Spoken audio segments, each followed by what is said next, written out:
400 বছরে ফেরাউন খুন করেছে মাত্র 30,000, আর আমাদের দেশের মহিষী ভাগলপুরিনী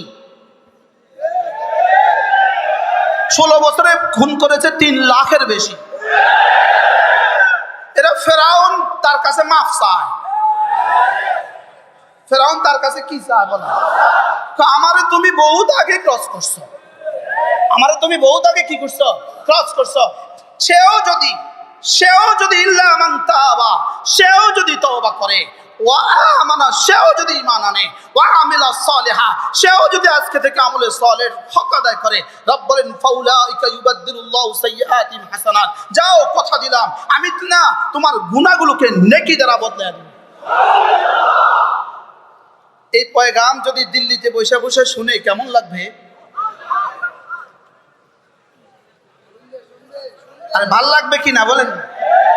পয়গাম যদি দিল্লিতে বসে বসে শুনে ভাল লাগবে। তো এখন হয়তো দিল্লিতে আমরা আসলে দুষ্টুমি করছিলাম, বাংলা ছাড়া ভারত যা, এটা জানলা এভাবে বাস্তবায়িত করবো, এটা কি বুঝিনি আমরা?